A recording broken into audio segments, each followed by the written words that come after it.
पूरा थी वञनि, जेको थी सघियो पढ़ूं था, वरना सुभाणे भी तव्हांजो क्लास आहे पंहिंजी टाइमिंग ते, जेको टाइम आहे तव्हांजो। पाण अॼु जेको डिस्कस कंदासीं उहा एक्टर असां वटि लिपिड्स आहिनि।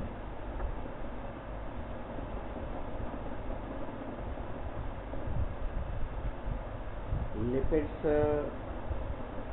बायोमॉलिक्यूल्स आहिनि, बायोलॉजिकल मॉलिक्यूल्स आहिनि ऐं लिपिड्स 1943 में ब्लोर इंट्रोड्यूस कराए वेंगे। 1943 में ब्लोर इंट्रोड्यूस कराए वेंगे। ब्लोर इंट्रोड्यूस करायो ऐं lipids are insoluble in water and soluble in organic solvents hunda hai। Lipid is taken from the Greek word lipos, which means fat। These are organic compounds composed of carbon, hydrogen and oxygen। पर carbohydrate के comparison में इनमें फर्क है। छो जो carbohydrate में carbon, hydrogen और ऑक्सीजन टे ही होंदा आहिनि, पर उनमें कार्बन और ऑक्सीजन की क्वांटिटी इक्वल होंदी है और हाइड्रोजन की क्वांटिटी डबल होंदी है। पर इनमें इहो ज़रूरी ना है कि कार्बन और ऑक्सीजन ॿई इक्वल हुजनि। हिते कार्बन और ऑक्सीजन की क्वांटिटी इक्वल न होंदी है। इनमें ऑक्सीजन वेरी लेस क्वांटिटी में अवेलेबल होंदो है, लेस इन नंबर होंदो है।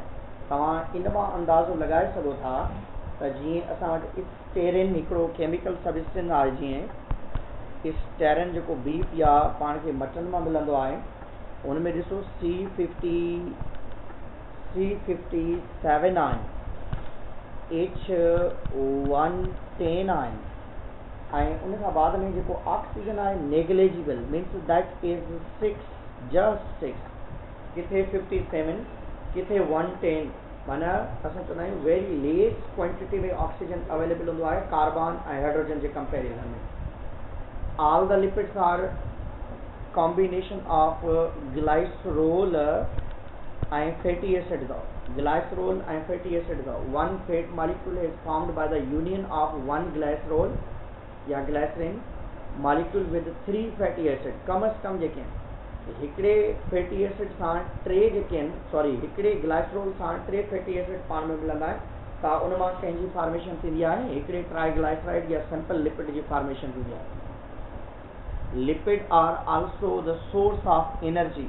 These are highly energetic molecules। and lipid असांजी बॉडी जे अंदर, लिपिड या फैट की डाइजेशन असांजी बॉडी जे अंदर ड्यूडेनियम जे अंदर थींदी आहे। By the help of bile इन जी डाइजेशन के स्टार्ट कबो आहे ऐं by the help of lipase इन जी डाइजेशन के कंप्लीट कबो आहे। तंहिं करे लिपिड जी डाइजेशन स्टार्ट भी असांजे ड्यूडेनियम में ऐं कंप्लीट भी ड्यूडेनियम जे अंदर ही थिए थी। ऐं लिपिड के डिवाइड कंदो तो one are the acyl glycerol या you can say the sample lipids. Sample lipids असां वटि अवेलेबल आहिनि। सैंपल लिपिड्स असां वटि जेके अवेलेबल आहिनि उन्हनि में असां वटि असाइल ग्लाइसरोल आहे, जंहिंमें हिकिड़े ग्लाइसरोल सां टे फैटी एसिड लॻल हूंदा आहिनि, जंहिंखे सैंपल लिपिड भी चइबो आहे, असाइल ग्लाइसरोल भी चइबो आहे, ट्राइग्लाइसराइड भी चवंदा आहिनि। And other are known as a waxes. ऐं थर्ड नंबर ते हूंदा आहिनि फास्फोलिपिड्स हूंदा आहिनि ऐं नंबर 4 ते टर्पीनोइड्स हूंदा आहिनि। पहिरीं असां ईंदासीं असाइल ग्लाइसरोल जी तरफ़, जंहिंमें फैट्स एंड ऑयल अचंदा। फैट ऐं ऑयल वारा केमिकल सबस्टेंस अचंदा। फैट अनसेचुरेटेड हूंदा आहिनि, सॉरी फैट्स जेके आहिनि सेचुरेटेड हूंदा आहिनि ऐं ऑयल जेके आहिनि अनसेचुरेटेड। फैट्स जेके आहिनि सेचुरेटेड हूंदा आहिनि, माना कार्बन ऐं कार्बन जे विच में हिकु हिकिड़ो बॉन्ड हूंदो आहे ऐं ऑयल में कार्बन ऐं कार्बन जे विच में हिकु हिकिड़ो हूंदो आहे ऐं किथे किथे डबल या कंहिं कंहिं जॻह ते ट्रिपल बॉन्ड जी भी अवेलेबिलिटी हूंदी आहे। Fat it is animal fat. Fat animals में ज़्यादातर पायो वेंदो आहे ऐं इहो असांजे एडिपोज टिश्यूज़ में मिलंदा आहिनि ऐं मेनली असां वटि रिजर्व फूड मटीरियल हूंदो आहे, या ही असां जॾहिं ग्लाइकोजन सां गॾोगॾु फैट खे भी यूज़ कंदा आहियूं असां। ऐं oil this is the different from the fat, it is the liquid form at room temperature. ऐं फेट्स जेके आहिनि सॉलिड हूंदा आहिनि रूम टेम्परेचर ते हाई एनर्जेटिक हूंदा आहिनि, ऑयल्स जेके आहिनि लिक्विड हूंदा आहिनि ऐं लेस एनर्जेटिक हूंदा आहिनि। There are two type of acyl glycerol आहिनि, सेचुरेटेड असाइल ग्लाइसरोल हूंदा आहिनि ऐं अनसेचुरेटेड असाइल ग्लाइसरोल हूंदा आहिनि, जंहिंखे पाण फेट्स ऐं ऑयल्स जो बि नालो ॾेई आयासीं। हाणे हिते जेकॾहिं फैट ऐं ऑयल ॿिन्हिनि खे ॾिसंदव तव्हां त ही मोर एनर्जेटिक आहिनि ऐं उन खां बाद में हीअ लेस एनर्जेटिक आहिनि।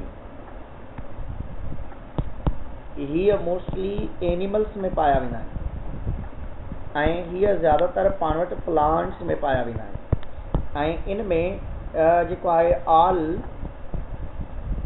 Bonds in between carbon and carbon single bond हूंदा आहिनि। इनमें वन आर मोर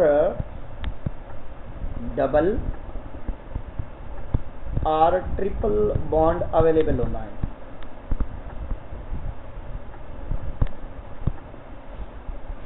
ऐं फेट्स जेके आहिनि पाण वटि नॉर्मली रूम टेम्परेचर ते सॉलिड हूंदा आहिनि ऐं ऑयल जेको आहे room temperature 25 centigrade is room temperature, उन ते पाण खे लिक्विड में मिलंदा आहिनि। हिते असां वटि ॿ कॉमन एग्जाम्पल आहिनि। हिकिड़ो आहे स्टेरन जो,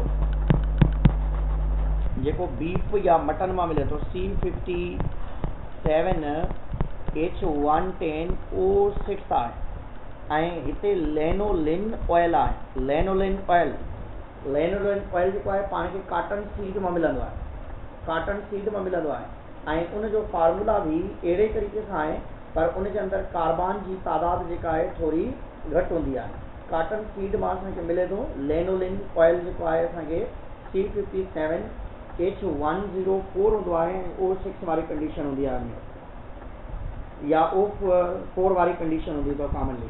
माना इन में लेस क्वांटिटी ऑफ जेको आहे इन जी अवेलेबिलिटी हूंदी आहे कंहिंजी, स्पेशली इन जी जेका आहे जी बाबा केतिरो हूंदो आहे फार्मूला ॿुधायो लेनोलिन ऑयल जो। C57H104O6 ठीकु आहे। ऐं ऑयल जेके आहिनि पाण खे ज़्यादातर लिक्विड फॉर्म में मिलंदा आहिनि ऐं फेट्स जेके आहिनि पाण खे सॉलिड फॉर्म में मिलंदा आहिनि। ऐं हाणे पाण ईंदासीं अॻिते ईंदासीं त असां वटि ही ॿई ॾेखारियल आहिनि, ही डबल बॉन्ड, ही डबल ऐं ट्रिपल बॉन्ड ॿई ॾेखारियल आहिनि हिते, त ही अनसेचुरेटेड बॉन्डिंग ॾेखारियल आहे। अनसेचुरेटेड बॉन्डिंग ॾेखारियल आहे। ॿियो हूंदो आहे असां वटि हूंदा आहिनि वेक्सिस जेके आहिनि, वेक्स स्पेशली जेको आहे जानदारनि जी बॉडी सरफेस ते अवेलेबल हूंदो आहे। These are the fat compounds with some backbone other than the glycerol hunda in me. They have one molecule of fatty acid and one molecule of alcohol with ester bonding hunda hai, jenje lai pan commonly chonda having one molecule of fatty acid forming the ester bond with the long chain of alcohol. yaad nahi the ekdo alcohol jo molecule hunda hai, sorry ekdo हिकिड़ो हूंदो आहे fatty acid जो ऐं हिकिड़ो जेको आहे specially हूंदो आहे ग्लाइसरोल जो मॉलिक्यूल।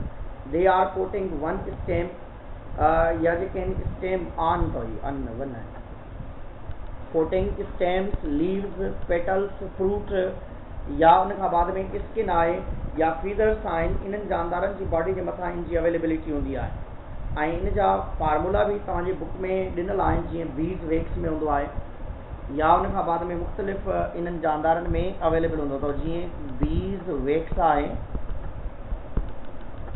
या उन में हिकु फार्मूला बि ॾिनल आहे CH3CH24 ऐं उन खां बाद में COOCH29 CH3 वारी कंडीशन आहे।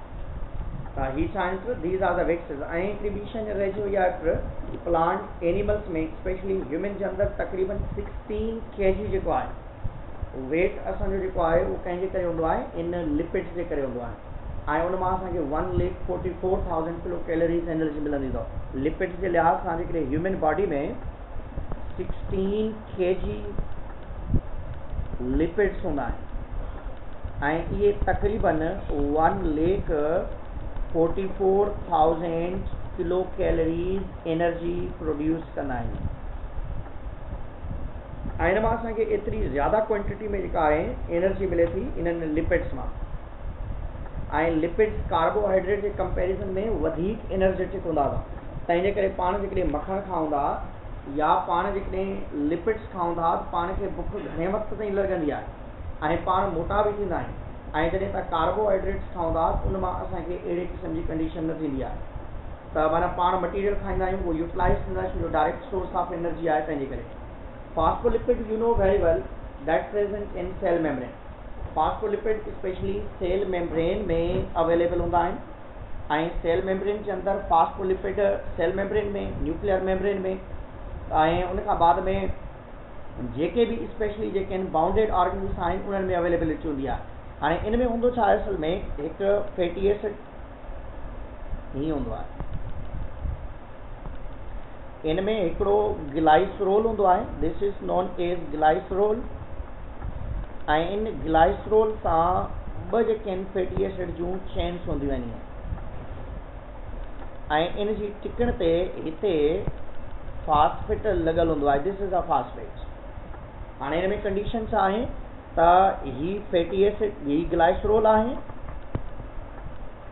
ऐं उन खां बाद में ही फैटी एसिड जूं ॿ चेन्स आहिनि हाणे जॾहिं इन्हनि ॿिन्हिनि खे पाण में मिलायूं था त दैट्स नोन एज लिपिड्स ऐं ही फास्फेट मथियां अवेलेबल आहे तंहिंजे करे पाण जे लाइ जर्नली मिलाए करे हिकिड़ो नालो ॾियूं था त that are known as a phospholipid phospholipid में हिकिड़ी स्ट्रेट चेन हूंदी आहे इन में कार्बन ऐं कार्बन जे विच में सिंगल बॉन्ड हूंदो अथव तंहिंजे करे ही स्ट्रेट सेचुरेटेड चेन आहे ऐं जॾहिं त इन में हिकिड़ी पॉइंट ते हिते डबल बॉन्ड हूंदो आहे ऐं उन डबल बॉन्ड हुअण जे करे ही चेन किंक हूंदी आहे अनसेचुरेटेड हूंदी आहे किंक हूंदी आहे अनसेचुरेटेड हूंदी आहे ऐं ओलिएट चेन हूंदी आहे जेकॾहिं सिधी आहे त स्टीरिएट चेन ऐं जेकॾहिं उन में मुड़ाव आहे या अनसेचुरेटेड बॉन्डिंग आहे उनखे पाण ओलिएट चेन जो नालो ॾींदा आहियूं सर जी बाबा सर में आवाज़ कटे पियो वीडियो भरियां पियो मां त जंहिंजो जिते इशू थिए थो त उहो वीडियो वरी ॾिसी वठंदो छो जो कंहिंजो न कंहिंजो त मसइलो थींदो रहंदो न फ्री सभिनि जो थिए थो लॻी वेंदो त अहिड़े तरीक़े सां फास्फोलिपिड्स आहिनि असां वटि फास्फोलिपिड्स सेल मेम्ब्रेन में मौजूदु आहिनि ऐं इन जे अंदरि ॿ चेन्स आहिनि फैटी एसिड जूं ऐं हिकिड़ी चेन आहे सॉरी ॿ चेन्स आहिनि फैटी एसिड जूं उन मां हिकिड़ी चेन स्टीरिएट आहे ऐं हिकिड़ी चेन ओलिएट आहे ओलिएट चेन जेका आहे उहा अनसेचुरेटेड आहे जेका सेचुरेटेड चेन आहे उनखे पाण स्टीरिएट चेन जो नालो ॾींदा आहियूं ऐं फास्फोलिपिड सेल मेम्ब्रेन में मौजूदु आहिनि न्यूक्लियर मेम्ब्रेन में मौजूदु आहिनि सेल मेम्ब्रेन में बाय लेयर ऑफ फास्फोलिपिड ठाहिनि था जेका ही तव्हांखे ॾेखारियल आहे this is a one layer and this is in other layer cell membrane में फास्फोलिपिड जूं ॿ लेयर्स आहिनि ऐं सेल मेम्ब्रेन में फास्फोलिपिड जा ॿ पोज़ीशन्स आहिनि ईअं माना मथीं जेका फास्फेट वारी पॉइंट आहे उनखे पाण चऊं था हाइड्रोफिलिक आहे this is known as hydrophilic आहे ऐं ही छा आहे this is known as hydrophobic आहे सेल मेम्ब्रेन जूं ॿ चेन्स आहिनि उन ॿिन्हिनि चेन्स में जॾहिं पाण फास्फोलिपिड खे ॾिसंदासीं त फास्फोलिपिड में सेल मेम्ब्रेन जी जेका ही ॿाहिरी रीजन आहे इहा हाइड्रोफिलिक चवराइबी आहे ऐं विच वारी जेका आहे that's known as hydrophobic cell membrane में ॿ चेन्स या ॿ रीजन्स आहिनि outer two regions are known as hydrophilic middle one is known as a hydrophobic ऐं पोलर या नॉन पोलर जो भी वर्ड यूज़ कंदा आहियूं hydrophilic regions are known as a polar hydrophobic regions are known as a non polar regions हाणे इन टर्पीनोइड्स जी तरफ़ ईंदासीं टर्पीनोइड्स जेके हूंदा आहिनि इन्हनि में C5H8 यूनिट हूंदो आहे जंहिंखे पाण आइसोप्रोनोइड यूनिट चवंदा आहियूं इन में पाण वटि स्टीरॉइड्स बि ईंदा आहिनि ऐं टर्पेन्स बि ईंदा आहिनि कैरेटिनोइड्स बि ईंदा आहिनि स्टीरॉइड्स ज़्यादातर जेके इन्हनि जी जेकॾहिं स्ट्रक्चर पाण स्टीरॉइड्स जी ठाहींदा आहियूं त इन में 17 कार्बन्स हूंदा अथव स्टीरॉइड्स में 17 कार्बन्स जेके आहिनि 4 चेन्स में अरेंज्ड हूंदा आहिनि। हाणे इन्हनि जी अरेंजमेंट कीअं हूंदी आहे, 6 कार्बन कंटेनिंग जेके आहिनि अहिड़े तरीक़े सां चेन्स हूंदियूं आहिनि, साइक्लिक स्ट्रक्चर्स हूंदियूं आहिनि इहे, ऐं 2 चेन्स जेके आहिनि इन जूं मथे जी तरफ़ ठहंदियूं आहिनि दिस वन। हाणे हिकिड़ी खे ए चेन चइबो आहे, ॿी खे बी चइबो आहे, सी ऐं डी। ए बी सी जेके आहिनि 6 कार्बन कंटेनिंग आहिनि, ऐं जॾहिं त डी जेका आहे उहा 5 कार्बन कंटेनिंग रिंग आहे। हाणे हिन में टोटल जेके कार्बन्स थियनि था उहे केतिरा 17 आहिनि। 17 कीअं आहिनि उहे बि ॾिसंदव, 1 2 3 4 5 6 7 8 9 10 11 12 13 14 15 16 ऐं 17 कार्बन। त 2 बिल्कुलु सिधियूं चेन्स आहिनि, माना 2 हिक ॿिए सां गॾु पासे में लॻल आहिनि, ऐं हिकिड़ी अहिड़ी स्ट्रक्चर आहे जेका नॉर्मली जेका आहे 2 जेके आहिनि मथे अवेलेबल आहिनि, उन मां 3 चेन्स जेके साइक्लिक चेन्स आहिनि, साइक्लिक रिंग्स आहिनि, उहे 6 कार्बन कंटेनिंग आहिनि, ऐं हिकिड़ी अहिड़ी आहे जेका 5 कार्बन कंटेनिंग स्ट्रक्चर आहे। ऐं स्टीरॉइड्स ज़्यादातर पाण वटि 6 हार्मोन्स में अवेलेबल हूंदा आहिनि, साइक्लोहेक्सेन्स जी फॉर्म में अवेलेबल हूंदा आहिनि, या इन में स्टीरॉइड्स जेके आहिनि नॉर्मली विटामिन डी में, कोलेस्ट्रॉल में, बाइल एसिड्स में, या अहिड़े क़िस्म जा जेके आहिनि ऑल स्टीरॉइड्स जेके आहिनि कॉमनली असां वटि इन्हनि जी अवेलेबिलिटी हूंदी आहे। पर नॉर्मली असां चवंदा आहियूं त जेके 6 हार्मोन आहिनि उन्हनि में स्टीरॉइड्स हूंदा आहिनि। ईस्ट्रोजन आहे, प्रोजेस्टेरोन आहे, टेस्टोस्टेरोन आहे, कार्टिकोस्टीरॉइड हार्मोन्स आहिनि, ऐं इहे तमामु हार्मोन्स जेके आहिनि उन्हनि में स्टीरॉइड्स जी अवेलेबिलिटी हूंदी आहे।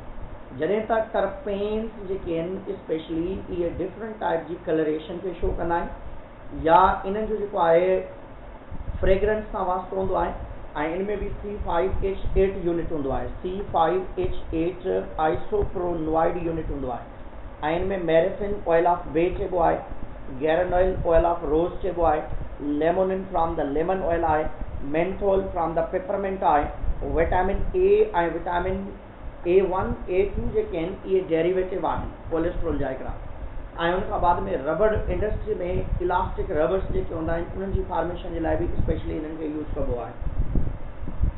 केरेटिनॉइड्स जेके आहिनि specially these are the fats are used as the compounds producing pigment in the plant, जीअं कैरोटीन्स आहिनि, ज़ेंथोफिल आहिनि, या मुख़्तलिफ़ क़िस्म जा प्लांट आहिनि। ऐं इन में पाण वटि डिफरेंट टाइप जा कलर्स बि आहिनि जेके पाण इन में चैप्टर नंबर 11 में पढ़ंदा आहियूं, ऐं उन में क्लोरोफिल सां गॾु डिफरेंट कलर्स ॾिनल अथव। चैप्टर नंबर 11 में क्लोरोफिल सां हिकिड़ी टेबल ॾिनल आहे, ऐं उन टेबल जे अंदरि डिफरेंट टाइप जा तव्हांखे कलरेशन्स जेके आहिनि उहे ॾिनल आहिनि, त कहिड़े कलरेशन जे लिहाज़ सां कहिड़े पिगमेंट मां कहिड़ो कलर मिलंदो आहे। हाणे उन में जेकॾहिं पाण ॾिसंदासीं त जीअं पाण वटि नाला ॾिनल आहिनि, कैरोटीन आहे, कैरोटीन जे लिहाज़ सां जेके पाण वटि कलर आहे that is the orange colour, and other one is the pheophytin आहे या फाइलोफाइटिन आहे, it give specially grey colour, ऐं उन खां बाद में पाण वटि ज़ेंथोफिल आहे। ज़ेंथोफिल जेको आहे it will give yellow colour, and you know about the chlorophyll molecules. Chlorophyll A जो कलर तव्हांखे ख़बर आहे, क्लोरोफिल ए कलर जेको आहे उहो ब्लू ग्रीन कलर थो ॾिए, ऐं क्लोरोफिल बी जेको आहे इट गिव येलोइश ग्रीन या येलो ग्रीन कलर ॾिए। त ही कुझु शयूं आहिनि जेके तव्हांजे ज़हन में हुअणु खपनि, जेके असांजे चैप्टर नंबर 11 सां रिलेटेड आहिनि, जेके उते ॾिनल आहिनि। कैरोटिनॉइड्स ऑरेंज कलर ॾिए थो, ऐं इहे पिगमेंटेशन सिस्टम आहे जेको प्लांट जी बॉडी जे अंदरि, क्लोरोप्लास्ट जे अंदरि या प्लांट जे डिफरेंट पार्ट्स जे अंदरि जेका आहे कलरेशन जे लिहाज़ सां ॾिनो थो वञे। ऐं इन में जेकॾहिं तव्हां इन कंपाउंड जी स्ट्रक्चर बि ठाहींदव, इहे ॿुधायांसि हिते इन कंपाउंड जी या इन स्ट्रक्चर जी जेके इन जी स्ट्रक्चर ठाहींदो त पाण वटि अहिड़े तरीक़े सां ॿ चेन्स जेके आहिनि ॾिनल आहिनि इहे साइक्लिक ऐं हिते OH बॉन्ड अवेलेबल आहे OH ऐं हिते जेको आहे डबल स्ट्रक्चर आहे and this one is again U can see here ऐं हिते बि हिकिड़ो डबल बॉन्ड अवेलेबल आहे त इन करे असां चवंदा आहियूं त जेके कैरेटिनॉइड्स आहिनि that are the fatty acid carbon chains हूंदा आहिनि उनमें ऐं इन में डबल बॉन्ड्स हूंदा आहिनि इनमें conjugated by the double bonds and carrying the 6 membered carbon rings at each end पर ॿई जेके आहिनि unsaturated double cyclic structures आहिनि both are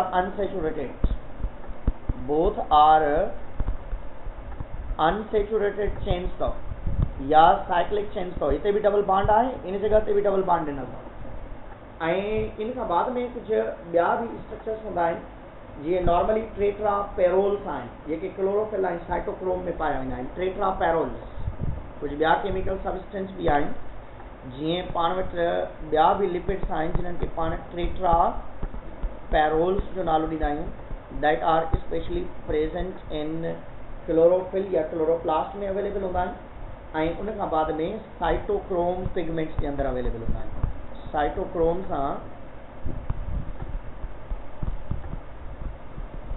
साइटोक्रोम सां गॾु इन जी अवेलेबिलिटी आहे हाणे लिपिड्स एनर्जेटिक मॉलिक्यूल्स आहिनि लिपिड हाईली एनर्जेटिक मॉलिक्यूल्स आहिनि असांजी बॉडी जे अंदरि लिपिड्स जे अंदरि कार्बन ऐं ऑक्सीजन जी क्वांटिटी जेतिरी न हूंदी आहे माना जेतिरा कार्बन हूंदा आहिनि एतिरा ई ऑक्सीजन न हूंदा आहिनि कार्बन ऐं ऑक्सीजन जी क्वांटिटी जेका आहे उहा घटि वधि माना ऑक्सीजन तमामु लेस क्वांटिटी में हूंदो आहे न्यूक्लिक इन जे कंपेरिज़न में कार्बोहाइड्रेट जे कंपेरिज़न में हाणे पाण ईंदासीं न्यूक्लिक एसिड्स जी तरफ़ न्यूक्लिक एसिड्स जेके that are the acids of your body because that carry genetical information ऐं पहिरीं मरतबा जेको आहे 22 इयर्स स्विस फिजिशियन हुयो जंहिंजो नालो आहे फ्रेडरिच मेस्टर पहिरीं मरतबा से न्यूक्लियस जे अंदरि या जेनेटिकल मटीरियल खे पस सेल मां कलेक्ट कयईं कंहिंमां पस सेल मां कलेक्ट कयईं फ्रेडरिच मेस्टर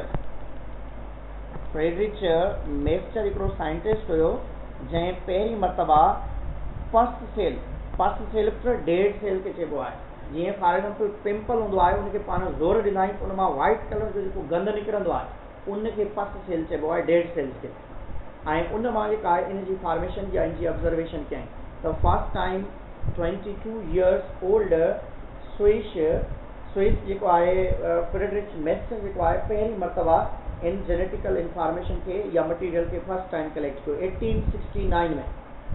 1869 में थियो इहो ऐं nucleic acid are the organic compounds you know very well that are the biomolecules thousands of nucleotides जे ठहियल हूंदा आहिनि ऐं लेटर इट वाज पहिरीं इनखे न्यूक्लियस जो नालो ॾिनो वियो माना छो जो न्यूक्लियस में मिलिया तंहिंजे करे पर जॾहिं वरी ख़बर पई that are not just present in the nucleus but they are also present in cytoplasm in the form of RNA in the form of ATP in the form of NADPH या साइटोप्लाज्म जे अंदरि mitochondria जे अंदरि पाया था वञनि chloroplast जे अंदरि पाया था वञनि तंहिंजे करे बाद में इन जो नालो रखियो वियो न्यूक्लिक एसिड माना अहिड़ा एसिड जेके न्यूक्लियस में डिस्कवर थिया but they have the acidic property हाणे न्यूक्लिक एसिड जी जेका सभ खां नंढड़ी पिचकड़ी जेका स्ट्रक्चर आहे उनखे पाण न्यूक्लियोटाइड चवंदा आहियूं पहिरें पाण न्यूक्लियोटाइड चवंदा आहियूं ऐं जा टाइप्स बि अथव मोनोन्यूक्लियोटाइड डाइन्यूक्लियोटाइड पॉलीन्यूक्लियोटाइड पहिरें पाण ॾिसंदासीं न्यूक्लियोटाइड आहे छा nucleotide consist on 3 things one is the nitrogen base other one is the pentose sugar and next one is the phosphoric acid हाणे इन में हिकिड़े न्यूक्लियोटाइड ठहण जे लाइ ॿ स्टेप अथव पहिरें pentose sugar plus nitrogen base मिले थी जंहिंखे पाण न्यूक्लियोसाइड चवंदा आहियूं this is known as nucleosides माना पेंटोज शुगर ऐं नाइट्रोजन बेस खे मिलाए करे न्यूक्लियोसाइड चइबो आहे हाणे इन न्यूक्लियोसाइड सां जस्ट फास्फेट ग्रुप मिलंदो आहे, फास्फेट ग्रुप मिले थो ऐं इन खे मिलाए करे पाण नालो ॾियूं था न्यूक्लियोटाइड। हमेशह यादि रखंदो कंहिं बि न्यूक्लियोटाइड खे नाइट्रोजन बेस सां ई शो कबो आहे, छो जो उनजे अंदरि पेंटोज शुगर या ॿियूं स्ट्रक्चर साॻियूं हूंदियूं आहिनि। For example this is a pentose sugar, carbon number 1, carbon 2, 3, 4 ऐं ही कार्बन ॿाहिरि जी तरफ हूंदो आहे। This is known as pentose sugar. हमेशह पेंटोज शुगर जे कार्बन नंबर 1 ते नाइट्रोजन बेस लॻंदो, पेंटोज शुगर जे कार्बन नंबर 1 ते नाइट्रोजन बेस लॻंदो ऐं जॾहिं इन्हनि ॿिन्हिनि खे मिलाए करे पाण हिकिड़ो ई नालो ॾींदासीं, that's known as nucleoside. Nucleoside इनके चइबो अथव। हाणे इन कार्बन नंबर 5 ते फास्फेट ग्रुप लॻंदो जॾहिं, त हाणे सभिनी खे मिलाए करे 8 वंस जेके आहिनि न्यूक्लियोटाइड सभिनी खे मिलाए करे पाण नालो था ॾियूं त this is known as a nucleotide. दोबारा सम्झी वेंदो, मां हिनखे वरी ड्रायां थो जीअं नंढो करे ठाहियांसि।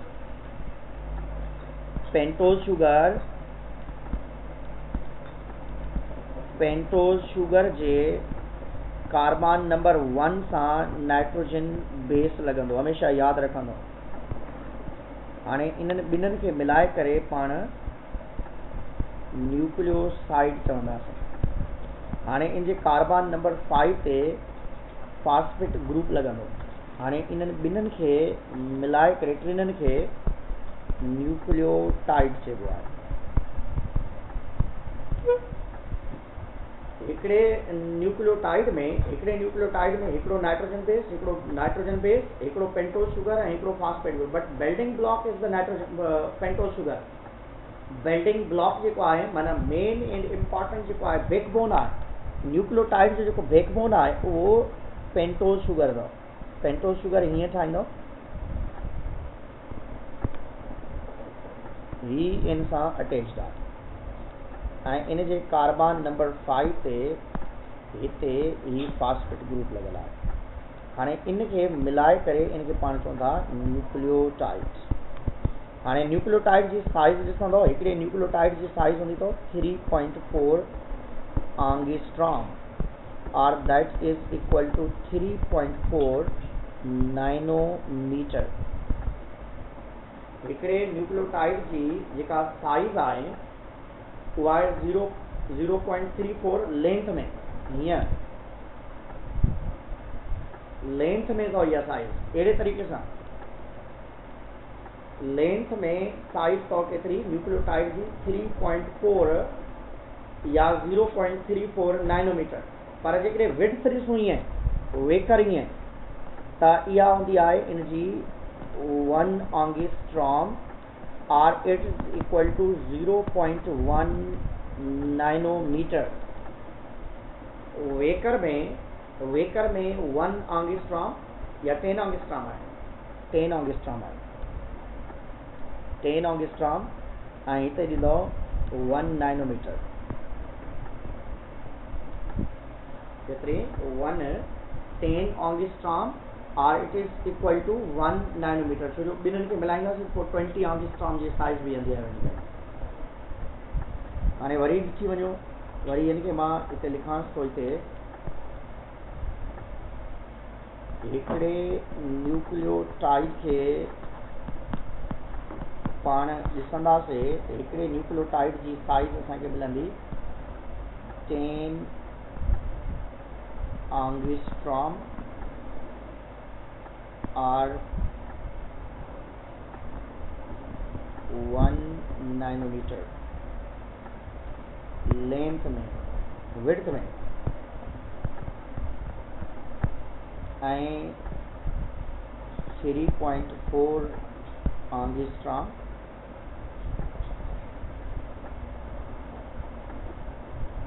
ये तो 3.4 एंगस्ट्रॉम और 0.34 नैनोमीटर लेंथ में। हिकिड़े डीएनए जी जेकॾहिं लेंथ पाण ॾिसंदासीं, हिकिड़े डीएनए जी जेकॾहिं लेंथ पाण ॾिसंदासीं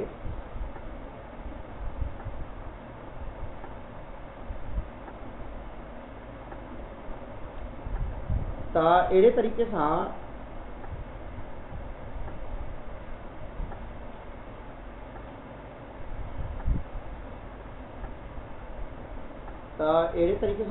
पाण जेकॾहिं ॾिसंदासीं हिते त इन जॻह ते नॉर्मली असां वटि 3.4 एंगस्ट्रॉम ऐं 0.34 नैनोमीटर वारी कंडीशन आहे। 10 एंगस्ट्रॉम 1 नैनोमीटर या विड्थ वारी कंडीशन आहे हिते। ऐं न्यूक्लिक एसिड खे पाण जेकॾहिं अॻिते हलूंसि हिते त न्यूक्लियोटाइड हिकिड़ो न्यूक्लियोटाइड हूंदो आहे ऐं न्यूक्लियोटाइड में वरी ॿ ॿियूं शयूं बि आहिनि, उहे बि ॾिसी वठो हिते। ही आहिनि nitrogen bases, cytosine, thymine, uracil, adenine, guanine. हाणे इन में इहो अथव साइटोसाइन, थायमाइन ऐं यूरेसिल सिंगल साइक्लिक स्ट्रक्चर आहे। हिन में सिंगल साइक्लिक आहे। एडेनाइन ऐं ग्वानाइन डबल साइक्लिक स्ट्रक्चर अथव। एडेनाइन ऐं ग्वानाइन में डबल साइक्लिक स्ट्रक्चर आहे ऐं जॾहिं त साइटोसाइन, थायमाइन ऐं यूरेसिल में इन्हनि टिनिनि जे अंदरि सिंगल साइक्लिक स्ट्रक्चर आहे। एडेनाइन ऐं ग्वानाइन जे अंदरि डबल साइक्लिक स्ट्रक्चर आहे। ऐं हिते ॾिसंदासीं मोनो न्यूक्लियोटाइड वारी कंडीशन आहे। ATP आहे, adenosine triphosphate mononucleotide found singly in cellulin, it provide the energy to the cell. जंहिंमें ATP इन मोनोन्यूक्लियोटाइड्स के अंदरि पाण वटि ATP अचे थो ऐं FMN फ्लेविन मोनोन्यूक्लियोटाइड अचनि था। FMN फ्लेविन मोनोन्यूक्लियोटाइड्स अचनि था ऐं पाण खे ख़बर आहे त जेका ATP आहे उन मां पाण खे एनर्जी 7.3 किलो कैलोरीज़ मिलंदी आहे या 31.8 किलो जूल एनर्जी मिलंदी अथव ATP मां।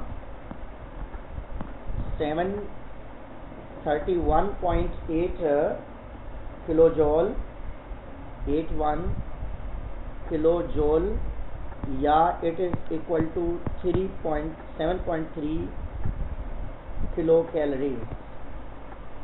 किलो कैलोरीज़ जेके आहिनि पाण खे इन मां मिलंदियूं, किलो कैलोरीज़ थी सॉरी।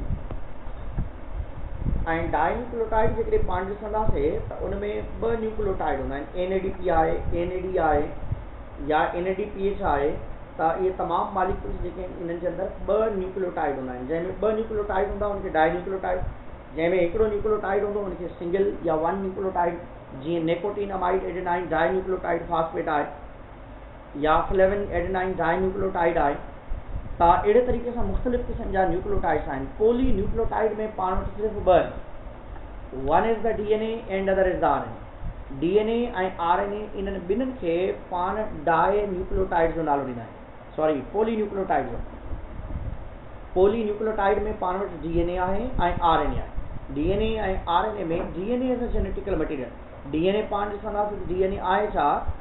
DNA खे चइबो आहे डीऑक्सी राइबो न्यूक्लिक एसिड खे, RNA चइबो आहे राइबो न्यूक्लिक एसिड खे। DNA जे अंदरि C5H10O4 वारी कंडीशन हूंदी आहे ऐं RNA जे अंदरि C5H10O5 वारी कंडीशन हूंदी आहे। ऐं DNA में DNA contains adenine, guanine, cytosine ऐं थायमाइन हूंदा आहिनि। यूरेसिल एब्सेंट हूंदो आहे ऐं इन जे अंदरि एडेनाइन, ग्वानाइन, साइटोसाइन ऐं यूरेसिल वारी कंडीशन हूंदी आहे। DNA में डबल हेलिकल स्ट्रक्चर हूंदी आहे। DNA में छा हूंदो आहे? ॿ अहिड़े तरीक़े सां पाण में मिलियल हूंदा आहिनि ऐं इन जे अंदरि हिकिड़ी सिंगल स्ट्रक्चर हूंदी आहे। DNA में डबल हेलिकल स्ट्रक्चर हूंदी आहे ऐं RNA जे अंदरि सिंगल हेलिकल स्ट्रक्चर हूंदी आहे। DNA में एडेनाइन, ग्वानाइन, साइटोसाइन, थायमाइन हूंदा आहिनि। RNA जे अंदरि एडेनाइन, ग्वानाइन, साइटोसाइन ऐं यूरेसिल वारी कंडीशन हूंदी आहे। पर हिकिड़ी शइ यादि रखंदो त हिकिड़ी चेन जे अंदरि जेतिरा एडेनाइन हूंदा उन जे अपोज़िट में एतिरा थायमाइन हूंदा। एडेनाइन ऐं थायमाइन जे विच में डबल बॉन्ड हूंदो अथव। ग्वानाइन ऐं साइटोसाइन जे विच में ट्रिपल बॉन्ड हूंदो अथव ऐं हिकिड़ो न्यूक्लियोटाइड ॿिए न्यूक्लियोटाइड सां फॉस्फोडाइस्टर बॉन्ड से मिलंदो अथव ऐं आमने सामने ही वारो जेको आहे इहो हाइड्रोजन बॉन्डिंग आहे। This is known as hydrogen bond. तव्हां चई सघो था in same chain nucleotides bonded together by phosphodiester bonds.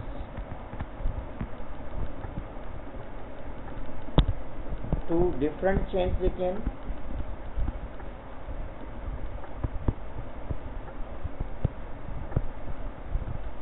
उनमें हाइड्रोजन बॉन्डिंग हूंदी आहे। तंहिंजे करे तव्हां खां जेकॾहिं पुछो वञे एडेनाइन थाइमाइन जे विच में या गुआनाइन ऐं साइटोसाइन जे विच में जेके विच में जेके बॉन्ड आहिनि उहे डबल या ट्रिपल बॉन्ड जेके आहिनि that is the hydrogen bonding आहे। हाणे हिते हुयासीं, हिते ॾिसंदो त जेतिरो हिन साइड ते जेतिरा एडेनाइन हूंदा, इन पासे जेतिरा गुआनाइन हूंदा, एतिरा ई साइटोसाइन हूंदा, साइटोसाइन हूंदा, गुआनाइन हूंदा, एडेनाइन थाइमाइन हूंदा। तंहिंजे करे इन जे बारे में क्वेश्चन बि पुछंदा आहिनि त बाबा फॉर एग्जाम्पल एडेनाइन हिकिड़ी चेन जे अंदरि 10% आहे त फाइंड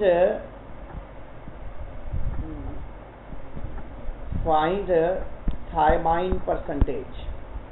तव्हांखे एडेनाइन इहो जेको आहे चुरगाफ रूल अथव, चरगाफ रूल आहे हिकिड़ो त जेतिरी परसेंटेज एडेनाइन जी आहे एतिरी परसेंटेज थाइमाइन जी आहे ऐं बाक़ी जेका परसेंटेज बचे थी उहा गुआनाइन ऐं साइटोसाइन जे विच में तव्हां डिफ्रेंशिएट कंदो या डिवाइड कंदो। माना एडेनाइन जी परसेंटेज 10 आहे त ज़ाहिरी ॻाल्हि आहे थाइमाइन जी बि 10 हूंदी। 10 + 10 कंदो त टोटल थींदा वञी करे 20। 100 मां जेकॾहिं तव्हां 20 माइनस कयो था बाक़ी 80 बचे थो। हाणे इन 80 खे तव्हां ॿिनि हिसनि में डिवाइड कंदो।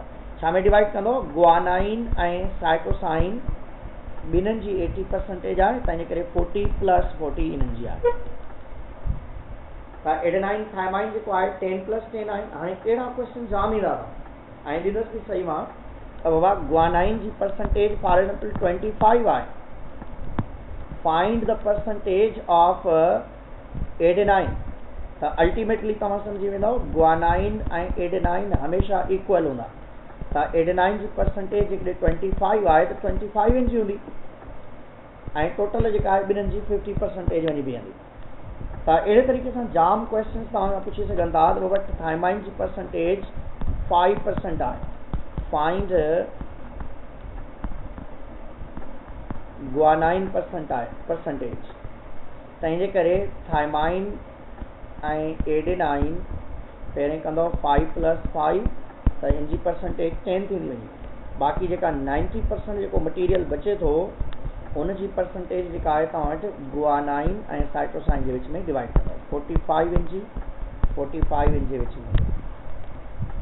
ऐं इहे क्वेश्चन जाम ईंदा आहिनि ऐं ॾींदुसि बि सही ऐं आहिनि बि सही। इनशाला उहे हिन टेस्ट में असां हिनखे ॾियणु शुरू कंदासीं त ख़बर पवंदी तव्हांखे कीअं ऐं कहिड़े तरीक़े सां। ऐं डीएनए पोली न्यूक्लियोटाइड्स अथव ऐं डीएनए में जेका आहे असां वटि डीएनए ट्रांसलेशन वारो प्रोसेस ऐं ट्रांसक्रिप्शन वारो प्रोसेस बि प्रोसीड कंदा अथव।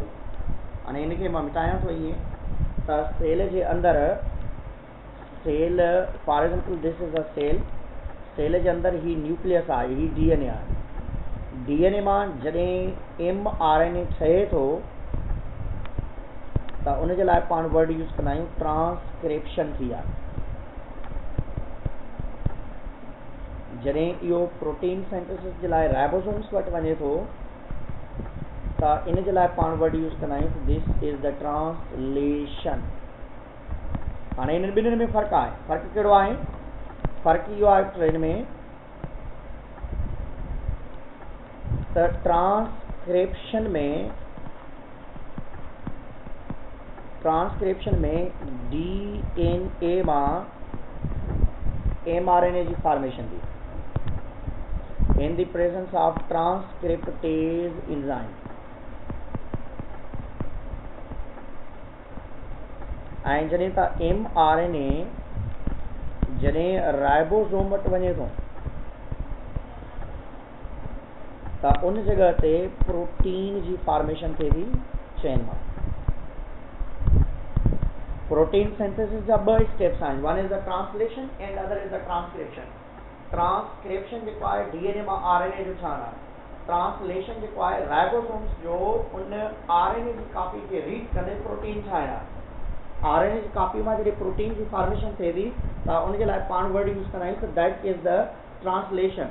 जेकॾहिं डीएनए मां आरएनए ठहे त ट्रांसक्रिप्शन जेकॾहिं RNA जी कापी खे राइबोसोम जेको आहे डीकोड करे ऐं उन मां प्रोटीन सिंथेसिस जो प्रोसेस करे त उनजे लाइ पाण वर्ड यूज़ कंदा आहियूं कि that is the translation. Transcription में DNA मां RNA ठहे थो, ट्रांसलेशन में राइबोसोम्स प्रोटीन सिंथेसिस जो प्रोसेस प्रोसीड कंदा आहिनि ऐं ॿिन्हिनि स्टेप्स खे बि पाण प्रोटीन सिंथेसिस जे लिहाज़ सां नालो ॾींदा आहियूं। हाणे तव्हां ॾिसंदो टे हिते पर हिते RNA जा बि पाण वटि टाइप आहिनि। RNA में छा छा हूंदो आहे उहो ॾिसंदो। RNA जे अंदरि राइबो न्यूक्लिक एसिड चवंदा आहिनि ऐं इन में बि राइबोज शुगर हूंदी आहे। राइबोज शुगर माना C5H10O5 वारी ऐं इन में एडेनाइन, गुआनाइन, साइटोसाइन ऐं यूरेसिल हूंदो अथव। थायमाइन एब्सेंट हूंदो आहे। ऐं RNA जा टे टाइप्स आहिनि। DNA मां RNA mRNA ठहंदो आहे ऐं उन खां बाद में हिते इन जा टे टाइप्स आहिनि। RNA जा जेके टे टाइप्स आहिनि, हिकिड़ो आहे mRNA carry message from nucleus to ribosome ऐं उन खां बाद में ॿियो हूंदो आहे tRNA transfer RNA carry amino acids for translation of protein synthesis.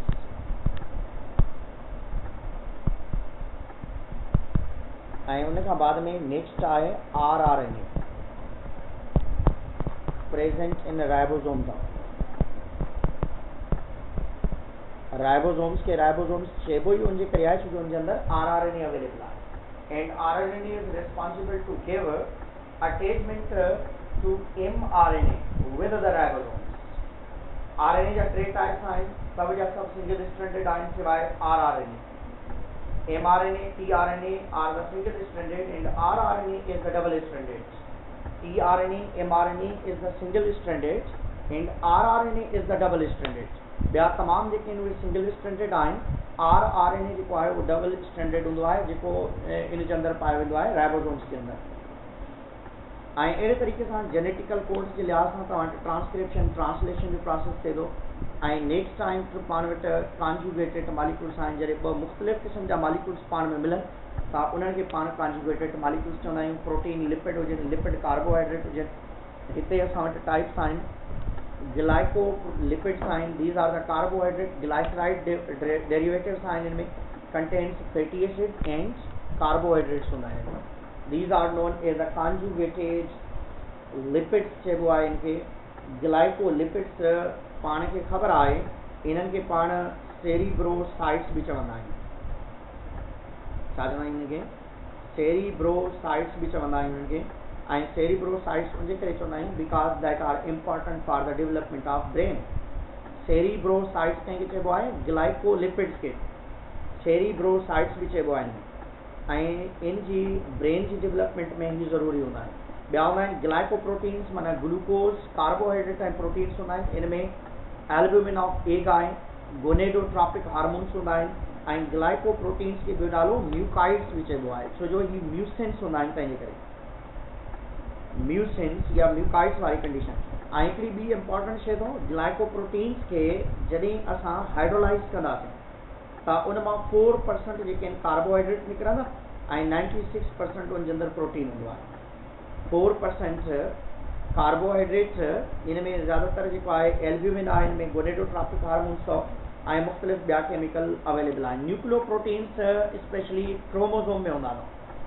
Chromosomes में पाण हिकिड़ी शइ ॾिसंदा आहियूं, क्रोमोज़ोम्स में अहिड़े तरीक़े सां न्यूक्लियोज़ोम्स ठहंदा अथव। ईअं अहिड़े तरीक़े सां न्यूक्लियोज़ोम ठहंदा आहिनि। हाणे हिते हिस्टोन प्रोटीन हूंदो आहे, this is known as a histone protein. पर इहो हिस्टोन प्रोटीन बैक्टीरिया में न हूंदो अथव। बैक्टीरिया जे क्रोमोज़ोम में हिस्टोन प्रोटीन न हूंदो आहे, only that made up of the DNA। तंहिंजे करे असां चवंदा आहियूं bacterial chromosome is not true chromosome. few chromosome is present in the eukaryotic cell. So जो eukaryotic cell में histone protein भी आहे ऐं DNA जी रिंग भी आहे। DNA में 200 न्यूक्लियोटाइड्स आहिनि। हिकिड़े इन ॿिन्हिनि खे मिलाए करे पाण नालो ॾींदा आहियूं न्यूक्लियोसोम। हाणे अञण बि हिते ॾिसंदो न्यूक्लियोसोम में छा आहे। न्यूक्लियोसोम हिकिड़ी था ठाहियूं ही स्ट्रक्चर, ही सेंट्रल प्रोटीन आहे।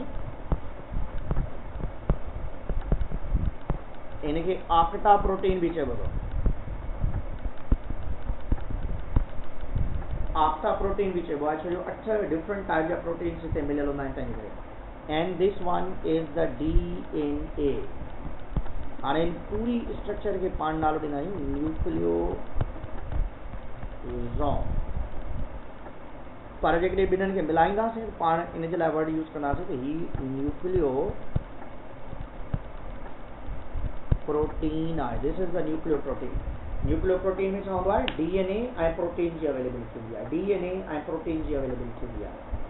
ऐं उन खां बाद में पाण वटि न्यूक्लियर मेम्ब्रेन में, सेल मेम्ब्रेन में, membrane of the bounded organs में जेको लिपिड मौजूदु हूंदा आहिनि उन्हनि खे पाण लाइपोप्रोटीन्स चवंदा आहियूं। पोइ एंडोप्लाज्म रेटिकुलम हुजे, गोल्गी बॉडीज़ हुजनि, लाइसोसोम्स हुजनि, तमामु बाउंडेड ऑर्गन्स जेके आहिनि उन्हनि जी मेम्ब्रेन में लाइपोप्रोटीन्स जी अवेलेबिलिटी हूंदी आहे। लिपिड ऐं प्रोटीन्स जी अवेलेबिलिटी हूंदी आहे। And you know very well about the lipoproteins, about the fluid mosaic model. Cell membrane, nuclear membrane, bounded organs जेके भी आहिनि उन्हनि जे ॿाहिरां इन शइ जी अवेलेबिलिटी हूंदी आहे। हाणे इनखे पढ़ी ईंदो